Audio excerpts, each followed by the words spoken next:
ఎప్పుడు కూడా ప్రతి విషయంలో కూడా దేవునికి కృతజ్ఞత కలిగి ఉన్నాడు. అదే స్థితిలో సారమ్మ కూడా కృతజ్ఞత కలిగి ఉంది. అందుకే ఈరోజు విశ్వాసులందరికీ అబ్రహాము తండ్రి అయితే సారమ్మ ఏమవుతుందండి? తల్లి అవుతుందండి. విశ్వాసమును బట్టి అబ్రహాం ఏం చేశాడు తెలిసి తాను పొందబో స్వాస్థ్యమును ఎరగక బయలుదేరాడండి. దేవుడు నిన్ను గొప్ప జనంగా చేస్తానన్నాడు. ఎలాగో ఏంటో తెలియదు, ఇక్కడ ఏం సంతానం ఏమీ లేదు. ఏమన్నాడు? గొప్ప జనంగా చేస్తాను, నిన్ను వృద్ధిపరుస్తానన్నాడు దేవుడు. నిన్ను ఆశీర్వదించిన వాడు ఆశీర్వదింపబడతాడు, నువ్వు ఆశీర్వాదకరంగా ఉంటావు అన్నాడు. కానీ ఏమిస్తాడో తెలియదు, ఎక్కడిస్తాడో తెలియదు, ఎక్కడ ఉండాలో తెలియదు. అబ్రహాము ఏ దేశానికి వెళ్ళినా సరే ఎలా పరిచయం చేసుకునేవాడు తెలిసిన అబ్రహాము? మేము దేశ దెమ్మరలమయ్యా అని పరిచయం చేసుకునేవాడు. ఏమనండి? దేశ దెమ్మరలం అని పరిచయం చేసుకునేవాడు. ఎందుకంటే మేము దేశాలు తిరుగుతున్నాం. ఏ దేశం అని చెప్తాడు ఆయన? ఎక్కడ నివాసం అని చెప్తాడు? ఏ భాష, ఏ ప్రాంతం అని చెప్తాడు? దేశ దెమ్మరలమయ్యా బాబు, దేవుడికి మా దేవుడు ఇక్కడికి వెళ్ళమన్నాడంటే మీ దేవుడు ఎవరంటే ఆయన సర్వశక్తిమంతుడు అనేవాడండి, అంతే. ఆయన శక్తి కలిగిన వాడు అనేవాడు, అంతే. ఆయన నాతో మాట్లాడాడు, ఇక్కడికి వెళ్ళమన్నాడని చెప్పేవాడండి. ఫరో ఒకసారి అడిగాడు, మీ దేవుడు ఎవరండి, పేరేంటి అని అడిగాడు. నా దేవుని పేరు నాకు కూడా తెలియదు, కానీ ఆయన నాతో మాట్లాడతాడు. ఎప్పుడు అబ్రహాము దేవుణ్ణి ఏం అడగలేదండి? చెప్పండి. పేరు అడిగాడా? ఎప్పుడు అడగలేదండి అబ్రహాం. దేవుడు అబ్రహాముతో మాట్లాడాడు. ఆ పిలుపునకు అబ్రహాము లోబడ్డాడు. ఆ పిలుపునకు లోబడ్డాడు కనుక అబ్రహాము విశ్వాసగా మార్చబడ్డాడు. విశ్వాసగా మార్చబడ్డాడు. అబ్రహాము జీవితంలో ఎన్నో కష్టాలు, ఎన్నో బాధలు, ఎన్నో శ్రమలండి. ఆయన యాత్రలో ఎన్నో శ్రమలను దాటుకుంటూ వచ్చాడండి. ప్రతి శ్రమలో కూడా దేవుడు అబ్రహాముకి ఎలాగున్నాడండి? తోడై ఉన్నాడు. ఈ అవసాన కాలంలో ఇప్పుడు అబ్రహాముకి 99 ఏళ్ళు నిండి 100వ సంవత్సరంలో అడుగు పెడుతున్న తరుణములు దేవుడైన యెహోవా అబ్రహాముతో మాట్లాడి, నాకు నీకు నీ సంతానానికి ఒక నిబంధన చేసుకుంది. వయసులో ఉన్నప్పుడు కాదండి ఇది, ఇంకా బిడ్డ పుట్టక ముందే ఏమన్నాడు? నిబంధన చేసుకుందామంటే అబ్రహాము ఇస్మాయిలు గురించి ఆలోచిస్తుంటే దేవుడు ఏమన్నాడు తెలుసండి? సారాకు, ఆ మాట చదవండి అమ్మా. దేవుడు నీ భార్య అయినా నీకు కుమారుని కనును, నీవు అతనికి ఏమని పేరు పెడదు? ఇస్సాకు అని పేరు పెట్టెదవు. అతని తర్వాత అతని సంతానము కొరకు నిత్య నిబంధనగా నా నిబంధన అతనితో స్థిరపరిచేదను. దేవునికి స్తోత్రం. హల్లెలూయా, హల్లెలూయా. ఇక్కడ దేవుడు ఏమన్నాడు తెలుసండి? నీ భార్య అయిన సారా అంటున్నాడు. నీ భార్య అయిన సారా అంటున్నాడు. అలాగే ఆగర్ గురించి మాట్లాడినప్పుడు ఏమన్నా? నీ దాసి యొక్క కుమారుడు అంటున్నాడండి. ఆగర్ గురించి మాట్లాడినప్పుడు ఏమన్నాడు? నీ దాసి యొక్క కుమారుడు అన్నాడు. మరి ఇస్సాకును గురించి మాట్లాడినప్పుడు నీ భార్య అయిన సారా యొక్క కుమారుడు అంటున్నాడండి. ఇప్పుడు నిబంధన ఎవరితోటండి? ఇస్సాకు పుట్టక ముందే దేవుడు వాగ్దానం చేసుకుని ఇస్సాకు కొరకైనటువంటి ఒక నిబంధన, నాకును అతని సంతానం, అంటే ఎవరి సంతానం? అబ్రహాము మూలమైనటువంటి ఇస్సాకు సంతానము. అదే కదండి ఇక్కడ నేను మాట్లాడుతున్నాడు. అతని తర్వాత అతని సంతానము కొరకు, అతని సంతానము ఎవరై? అతడు ఇస్సాకు వలనైనటువంటి సంతానం. వాగ్దాన సంతానం ఎవరండి? ఇస్సాకు సంతానము. మరి వాగ్దానం కానిటువంటి సంతానము ఎవరండి? ఇస్మాయిల్ అండి. వాగ్దానములో నిలిచి ఉన్నటువంటి వారు, అనగా వాక్యం యందు నిలిచి ఉన్నటువంటి వారు ఇస్సాకు మూలమైనటువంటి సంతానం అండి. వాక్యము వెలుపల ఉన్నటువంటి వారు ఇస్మాయిల్ మూలమైనటువంటి సంతానం. అంటే వాగ్దానము కాని సంతానం. 2 సంతానాలు ఎక్కడి నుంచి వచ్చినాయి? 2 ఎక్కడి నుంచి వచ్చినాయి? అబ్రహాములో నుండి వచ్చినాయి. ఒకటి వాగ్దానపూర్వమైనటువంటి సంతానము, ఇంకొకటి వాగ్దానము కానటువంటి సంతానం, అనగా ఇస్మాయిలు సంతానము, ఆగరు యొక్క సంతానం అండి. దాసు యొక్క బిడ్డలు. దాసు యొక్క కుమారుడు ఎవరు కాదటండి? స్వతంత్రుడు. స్వతంత్రుడు కానివాడు స్వతంత్రుడు కాడు. మనం పరలోకం వెళ్ళాలంటే మనకేముండాలి? స్వతంత్రం ఉండాలి. మరి దాసి కుమారునికి స్వతంత్రత లేదు, వాగ్దాన పుత్రునికి మాత్రమే ఉందండి స్వతంత్రం ఉంది. ఇస్సాకు మూలమైన సంతానమే పరలోకం వెళ్తుంది. ఇస్సాకు ఎవరని చెప్పాను? తండ్రిని సంతోషపెట్టే కుమారుడు. ఇస్సాకు మాటకు లోబడేవాడు. ఇస్సాకు ఎవరండి? లోబడే వ్యక్తి అండి. ఈ దినాల్లో నీవు నీ సేవకునకు, దేవుని యొక్క వాక్యానికి నువ్వేమవ్వాలి? లోబడాలి. వాక్యానికి, ఆ ఉపదేశం చేస్తున్నటువంటి సేవకునికి కూడా నువ్వేమవ్వాలి? లోబడాలని. నువ్వెవరైనా కావచ్చు, ఏ స్థితిలోనే ఉండొచ్చు, నువ్వు ఎంత గొప్ప ఆఫీసర్ అయి ఉండొచ్చు, కానీ నీకు ఉపదేశం చేసే సేవకునికి నువ్వేమవ్వాలి? లోబడి ఉండాలి. ఇక్కడ అబ్రహాము ఒక సేవకుడు. ఆ అబ్రహాముకి ఇస్సాకు ఎలాగున్నాడండి?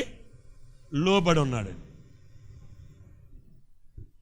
ఒకసారి దేవుడు అబ్రహాముతో మాట్లాడుతున్నాడండి.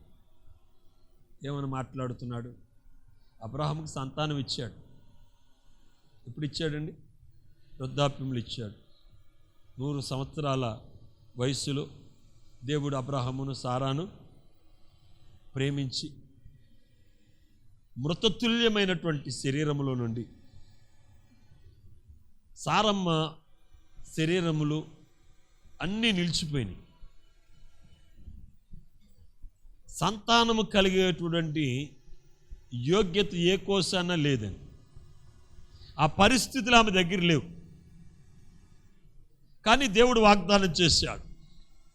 వాగ్దానం చేస్తున్న వాడు నమ్మదగిన వాడు కనుక ఏం చేశాడండి? సంతానం ఇచ్చాడు. ఒక కుమారుని కన్నది. ఆ కుమారుడు చాలా అల్లారు ముద్దుగా పెరుగుతున్నాడు, భయభక్తులు కలిగి ఉన్నాడు. ఎప్పుడైతే దాసి కుమారుడు దాసి యజమానురాలైన సారాను ఎలా చూసిందటండి? సులకనగా చూసిందట. దాసి కుమారుడు యజమానురాల్ని, అలాగే యజమానురాలైన కుమారుడైనట్టు ఇస్సాకుని ఏం చేశారటండి? చిన్న చూపు చూశారు, ఎగతాళి చేశారట. ఏం చేశారు? ఎగతాళి చేశారట. దేవుడు చూశాడు. చూసి ఏం చేశాడంటే ఆగరు కుమారుడైన ఇస్మాయిల్ని ఏం చేయమన్నాడు? పంపించి ఏమన్నా ఇచ్చి పంపాడండి అండి. అబ్రాహాము బోల్డ్ అంత ఆస్తుంది కదా, కొన్ని గొర్రెలు కానీ, కొన్ని మేకలను కానీ, కొన్ని పశువులు కానీ, ఇవేమీ ఇవ్వద్దన్నాడండి. దేవుడు ఏమి ఇవ్వద్దన్నాడు. అబ్రహాము వాళ్ళకి ఏం చేశాడంటే ఒక పూట భోజనము, ఒక కొన్ని రోజులకి సరిపడా నీళ్ళు ఇచ్చి పంపేశాడు. మీరు వెళ్ళిపోండి, ఇంక మీకు నాకేం తీరింది, దేవుడు మిమ్మల్ని ఆశీర్వదిస్తాడు, నా దేవుడు మీకు తోడుగా ఉంటాడు, మిమ్మల్ని విడిచిపెట్టడు. ఇస్మాయిల్లో నుండి రాజులు పుడతారు. ఎవరు పుడతారు? రాజులు పుడతాడు అని ఆశీర్వదించి వాళ్ళని పంపేశారు. ఇంకెవరున్నారు? ఇస్సాకు మాత్రమే ఉన్నాడు. ఇస్సాకు తండ్రి దగ్గర భక్తి, విశ్వాసము, దేవుని యందు భయభక్తులు నేర్చుకుంటూ తండ్రిని ఏం చేస్తున్నాడండి? సంతోషపెడుతున్నాడు. ఇందాక చెప్పాను, అబ్రహాము ఒక సేవకుని మాదిరిగా ఉన్నాడు, ఒక యాజకుని మాదిరిగా ఉన్నాడు. ఇస్సాకు ఆ సేవకునికి, దైవ సేవకునికి ఏమవుతున్నాడండి? లోబడుతున్నాడు. ఒక రోజున దేవుడు అబ్రహాముతో అంటున్నాడు, నాయనా నువ్వు ప్రేమించావు, నువ్వు చాలా మరి అతని కొరకు, అతని యొక్క భవిష్యత్తు కొరకు అనేక రకాలుగా నువ్వు ఆలోచిస్తున్నావు. నీకు ఒక్కగానొక కుమారుడు నాకు తీసుకొచ్చి బలెమ్మని అడిగాడండి. దేవుడే అడిగాడండి. బిడ్డను ఎవరిచ్చారు? దేవుడు ఇచ్చాడు. ఇప్పుడు దేవుడే బిడ్డను అడిగాడండి. తండ్రిని సంతోష పెట్టడం అంటే ఏంటండి? తండ్రి చిత్తాన్ని నెరవేర్చడం. ఇదే మీ జీవితంలో జరిగితే, మీ జీవితంలో ప్రభు ఇదే అడిగితే మీరేం చేస్తారు చెప్పండి? ఏమండి, మీరు బాగా ప్రేమించిన మీ బిడ్డను తీసుకొచ్చి బలెం అంటే ఏం చేస్తారు చెప్పండి మీరు? దేవుని దగ్గర మట్టికి ఉత్తి మాటలే కదా. నాయన అబ్రాహామును దీవించినట్టు నన్ను దీవించు, అబ్రాహాముకి బంగారం ఇచ్చినట్టు నాకు ఇయ్యి, అబ్రాహాముకి ఎండి ఇచ్చినట్టు నాకు ఇచ్చి, అబ్రాహాముకి అది ఇచ్చినట్టు నాకు ఇచ్చి, ఇది ఇచ్చినట్టు నాకు ఇచ్చి అని అడుగుతాం కదండి. అడుగుతాం లేదు చెప్పండి? దేవుడు అబ్రాహామును కూడా ఒక కోరిక కోరాడు, మనల్ని కూడా అడుగుతున్నాడు, నీ మనస్సును నాకు ఇచ్చేయని, నీ హృదయాన్ని నాకు ఇచ్చేయని. కానీ ఇక్కడ ఇచ్చేస్తున్నావు, కానీ బయటికి వెళ్ళి ఏం చేస్తున్నావు? నా హృదయం నా దగ్గర ఉండాలి, నా మనసు నా దగ్గర ఉండాలి, నేను చెప్పినట్టే వినాలి. ఏమండి, నేను చెప్పినట్టే వినాలి. మరి కొంతమంది సంఘంలో ఏమనుకుంటారంటే, ఈరోజు పాస్టర్ గారికి నేను దొరికిపోయాను, నా గురించే చెప్పాడు ఇవాళ. ఏమండి, మరి ఇక్కడికి వచ్చాక నీ గురించి చెప్పకపోతే పాస్టర్ గారు ఎవరి గురించి చెప్తాడు? చెప్పండి అమ్మా. మన బలహీనతలు పోవాలంటే పాస్టర్ గారు దేని గురించి మాట్లాడాలి చెప్పండి? దైవ సేవకుడు దేని గురించి మాట్లాడాలి? ఏమండి, నీ బలహీనత పోవాలంటే దైవ సేవకుడు దేని గురించి మాట్లాడాలి? నీ బలహీనత గురించే మాట్లాడాలి.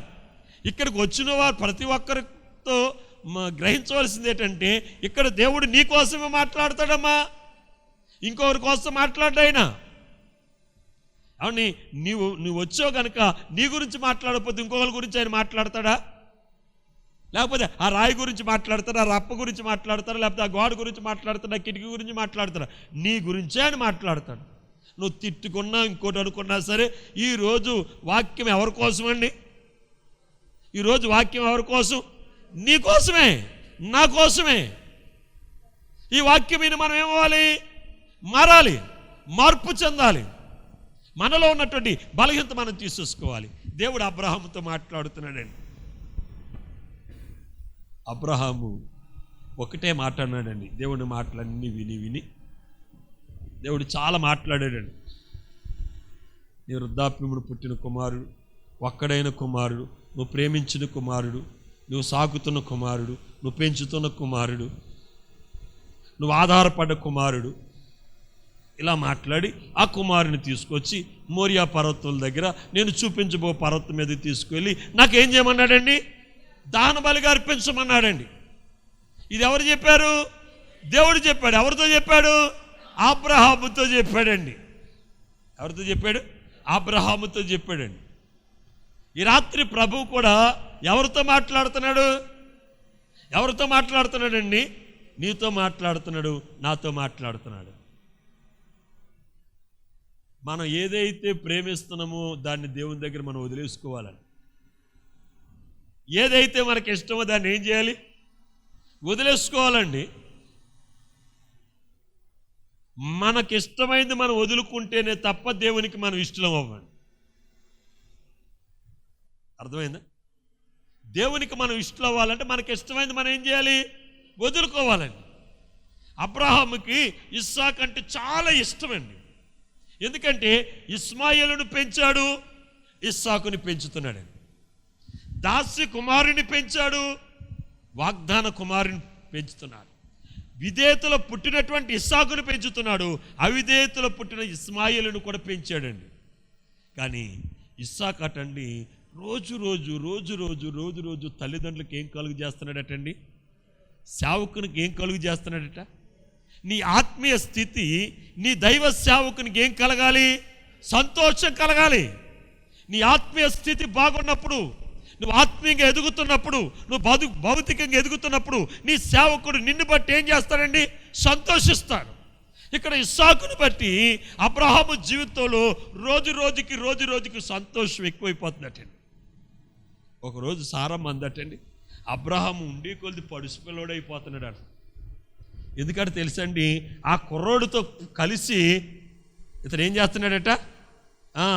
పోరాడుతున్నాడటండి. కుర్రోడితో కలిసి ఇతను పరుగులెత్తున్నాడట, గంతులు వేస్తున్నాడటండి. ఆ కుర్రోడు పెరుగుతున్న కొలది అబ్రహాము జీవితంలో కూడా ఏమవుతుందటండి? బలం వచ్చేస్తుందట. అంత సంతోషం కలగజేసేదట. అయితే దేవుడు అంటున్నాడు, నీ కుమారుడు నాకు తీసుకొచ్చి బలి అర్పించమన్నాడు. అబ్రహాము దేవుని మాటలన్నీ విన్న తర్వాత ఒకటే మాట అన్నాడు, చిత్తం ప్రభువా, నువ్వు చెప్పినట్టు నేను చేస్తాను. ఎంత గొప్ప విశ్వాసం అండి, ఎంత గొప్ప విశ్వాసము! ఇట్టి విశ్వాసము మనకున్నదా? ఈ రాత్రి మనం పరిశీలన చేసుకోవాలి, ఈ రాత్రి మనం ఆలోచన చేయాలి. అబ్రహాము కలిగిన విశ్వాసం మనం కలిగి ఉన్నామా? అబ్రహాము జీవితంలో కలిగిన సమర్పణ మనం కలిగి ఉన్నామా? ఒక సేవకునిగా అబ్రహాం ఎటువంటి సమర్పణ కలిగి ఉన్నాడు? ఒక విశ్వాసిగా, విశ్వాసురాలుగా నువ్వు ఎటువంటి సమర్పణ నువ్వు కలిగి ఉన్నావు? ఇక్కడ అబ్రహాము దేవుడు అడుగుతుంటే దేవునితో అన్నాడు, చిత్తము ప్రభువా అంటున్నాడండి. అని ఏం చేశాడు? మరి అన్ని సిద్ధపరిచాడు, కుమారుని కూడా రమ్మన్నాడు. అప్పటికాడు బాల్యదశ, ఇంటి దగ్గర తల్లిదండ్రుల దగ్గర తిరిగేటువంటి వయసు. అబ్రహాము వాణ్ణి కూడా రమ్మన్నప్పుడు, నాయన నేను ఎందుకు వెళ్ళలేదని అబ్రహాము యొక్క మాటకు అతడు ఏమయ్యాడండి? లోబడ్డాడు. అతన్ని సేవకులను తీసుకువెళ్ళాడు. అబ్రహాము కుమారునికి కూడా బలిపీఠం గురించి తెలుసు, బలి గురించి తెలుసు. ఎందుకంటే అబ్రహాము కుమారునికి ఏం చేస్తున్నాడండి? నేర్పుతున్నాడు. ఏం చేయటం? దేవుణ్ణి ప్రసన్నం చేసుకోవటం, దైవ చిత్తాన్ని నెరవేర్చటం, దేవునికి భయపడటం, బలి ఎలాగ అర్పించాలి అని అబ్రహాము తన కుమారునికి నేర్పుతున్నాడు. చక్కటి బలిపీఠం రాళ్లతో కట్టి దాని మీద కట్టెలను పేర్చి, ఏ యొక్క పశువునైతే వధిస్తామో, అది దున్నపోతు కావచ్చు, పొట్టేలు కావచ్చు, గొర్రెపిల్ల కావచ్చు, దాన్ని బలిపీఠం మీద పెట్టి దాన్ని జాగ్రత్తగా నిమిరి, దాన్ని ఏం చేయాలటండి? బలర్పిస్తున్నప్పుడు అటండి అది ఏం చేయకూడదంటే కదలకూడదటండి. దాన్ని జాగ్రత్తగా నిమిరి దాని పీకని ఏం చేయాలటండి? ఒత్తికించాలని. తన కుమారుడికి ఇవన్నీ తెలుసు కనుక తండ్రితో కలిసి కుమారుడు కూడా బయలుదేరాడు. నొప్పు తీసుకున్నాడు, కట్టెలు తీసుకున్నాడు, బయలుదేరి వెళ్తున్నారు. మోరియా పర్వతం దగ్గరికి వచ్చేసినప్పుడు సేవకులు నిలిచి ఉండమని తన కుమారుణ్ణి తీసుకుని అబ్రహాం బయలుదేరుతున్నాడండి. బయలుదేరుతున్నప్పుడు మార్గ మధ్యలో కుమారుని అడుగుతున్నాడు, నాయనా కట్టెలున్నాయి, నిప్పుంది, బలర్పించడానికి మరి గొర్రెపిల్ల ఏది, పొట్టేలు ఏదని అడుగుతున్నాడు. అబ్రహాం ఒక్కటే మాట అన్నాడు, దేవుడే చూసుకుంటాడు. అబ్రహాము ఎంత వేదనతో ఉండి ఉంటాడండి అప్పుడు. ఒకసారి ఆలోచన చేయండి. మనం చదువుకోవడానికి చాలా బాగుంది. తన ఇంటి దగ్గర నుంచి బయలుదేరినప్పుడు ఎంత వేదనతో అతడు బయలుదేరి ఉంటాడు. తన మనస్సులో ఎంత దుఃఖం, ఎంత ఆవేదన అలుముకొని ఉంటుంది. ఎంతగా అబ్రహాము శోధింపబడుతున్నాడు. ఒక పక్కన కుమారుడు, ప్రేమించిన కుమారుడు, ఇంకొకడు తన్ను పిలిచినటువంటి సర్వోన్నతుడైన దేవుడు. ఆ పిలుపునకు లోబడి, ఆ పిలుపును వెంబడిస్తూ అనేకమైన ఆశీర్వాదాలు పొందాడు. నేడు ఎవరినైతే దేవుడు బలడుగుతున్నాడో ఆ బిడ్డ కూడా ఎవరిచ్చిన బిడ్డ అండి? దేవుడిచ్చిన బిడ్డే. ఇంత ఆవేదనలో కూడా అబ్రహాం యొక్క విశ్వాసం ఏంటో తెలుసండి. నా దేవుడు సర్వశక్తుడైన దేవుడు, నా కుమారుణ్ణి బలర్పించేస్తా, బుగ్గైపోతాడు, బూడిదైపోతాడు నా బిడ్డ. ఆ బూడిదలో నుండి నా బిడ్డను దేవుడు తిరిగి ఇవ్వగలడు. నమ్ముచున్న వారు 2 చేతుల పైకి దేవుని స్తోత్రం చెప్పండి. గట్టిగా తప్పలు కొట్టి దేవుని మహిమపరుద్దాం. హల్లెలూయా, హల్లెలూయా. బూడిదల్లో నుండి కూడా నా బిడ్డను తిరిగి ఇవ్వగలడు.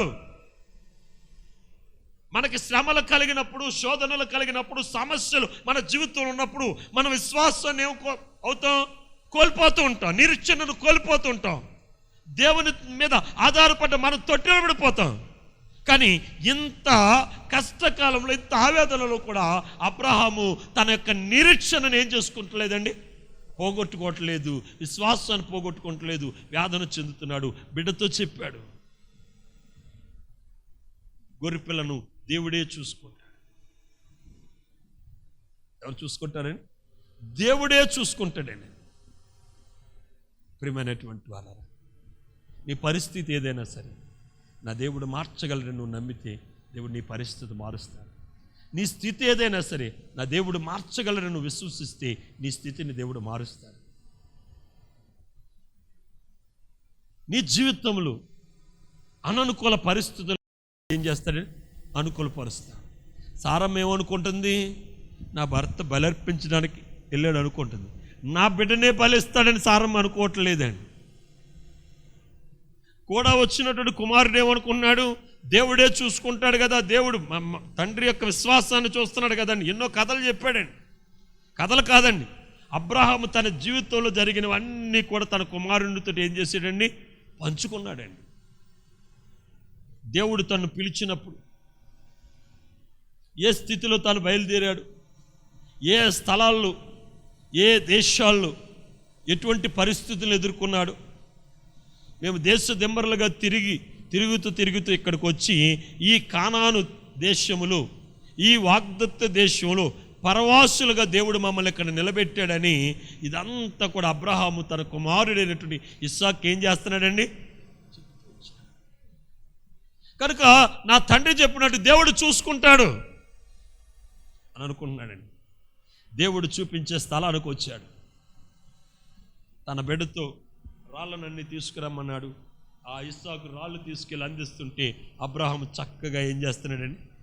ఎక్కడైతే ఆ బిడ్డ బూడిదైపోవాలో ఆ బూడిదయ్యేదానికి బలిపీఠానికి ఆ రాళ్ళను ఎవరు అందిస్తున్నారండి? ఇస్సాకే అందిస్తున్నాడు. ఆ బలిపీఠం కట్టాడు. ఇస్సాకు తీసుకొచ్చినట్టు ఆ కట్టెలన్నీ దాని మీద పేర్చాడు. పేర్చిన తర్వాత ఇస్సాకు యొక్క చేతులను చాపమని ఆ తండ్రి చేతులను కడుతూ ఉన్నాడు. కడుతున్నాడు.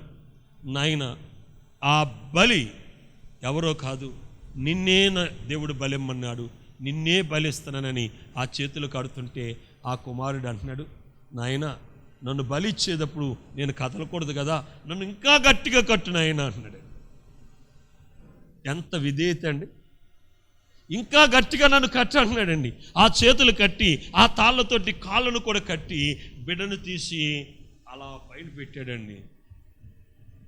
గొర్రెను దువ్వినట్టు తన కుమారుని దువ్వనవసరం లేకుండా ఒక వదకు తేబడినటువంటి గొర్రె పిల్ల ఎలాగైతే మౌనంగా ఉంటుందో, ఎలాగైతే బలి అర్పించేవాడికి సహకరిస్తుందో ఆ రీతిగా ఇస్సాకు తన తండ్రికి ఏం చేస్తున్నాడండి? ఏం చేస్తున్నాడు? సహకరిస్తున్నాడండి. ప్రాణం పోద్దని తెలుసు, బలి నేనే అని తెలుసు. మన పిల్లలైతే నుంచుంటారా? ఏమండి, మన పిల్లలైతే నుంచుంటారా? చెప్పండి. మనమైతే నుంచుంటామా? మనమైతే నుంచుంటామా? చెప్పండి. చెప్పాలి గట్టిగా. మాట్లాడట్లేదు. ఎవరు నుంచాం కదా. మరి ఇస్సాకు తండ్రిని సంతోషపెట్టేవాడా? సంతోషపెట్టేవాడు కాదా? చెప్పండి. సంతోషపెట్టే కుమారుడే కదండి. తండ్రిని ఏం చేస్తున్నాడండి? సంతోషపెడుతున్నాడండి ఇస్సాకు. నాయన నన్ను బలి అర్పించు, ఎందుకు నువ్వు బాధపడుతున్నావు? ఆ వరలో నుండి ఆ కత్తి తీసటండి అబ్రహాం అటండి బిడ్డ యొక్క పీకి దగ్గర పెట్టి కొయ్యబోతున్నాడట. ఏం చేయబోతున్నాడు? కొయ్యబోతున్నాడట. తాను ఎప్పుడు బలర్పించేటప్పుడు బలిపశువు యొక్క చెవిలో మాట్లాడినట్టుగానే ఇప్పుడు కూడా మాట్లాడుతున్నాడండి. ఆ రీతిగా మాట్లాడి ఆ కత్తితోటండి ఆ పీకిని ఒత్తికించాలన్నప్పుడు ఆ పీకి దగ్గర పెట్టినప్పుడు దేవుడు అంటున్నాడట, అబ్రహాము ఆగు అన్నాడట. దేవునికి స్తోత్రం కలుగును గాక. గట్టిగా చెప్పాలి. పరిశుద్ధుడైన తండ్రి, ప్రేమ కలిగిన దేవ, ఈ రాత్రి తేటగా మీరు మాతో మాట్లాడారు. అవును నాయన, వాక్యమును విని అవిధేయులము కాక వాక్యమును విని విధేయులమై ఇస్సాకు వలనైనటువంటి ఆ వారసత్వంలో ఆ వాగ్దానపు సంతానములు మేము ప్రవేశించడానికి మీరు కృప దయచేయమని ప్రార్థన చేస్తున్నాం.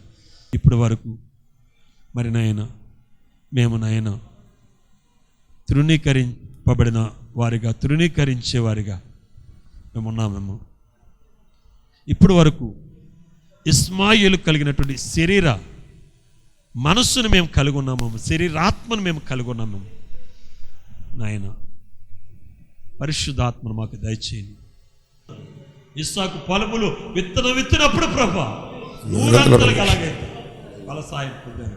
మేము కూడా 100 అంతలు పొందినట్లు సాయం ఒక్కనాటికి నీ నిత్య రాజ్యములు మేము ప్రవేశించడానికి కృపను దయచేయమని యేసు క్రీస్తు పరిశుద్ధ నామమును బట్టి ప్రార్థిస్తున్నాము తండ్రి. ఆమేన్.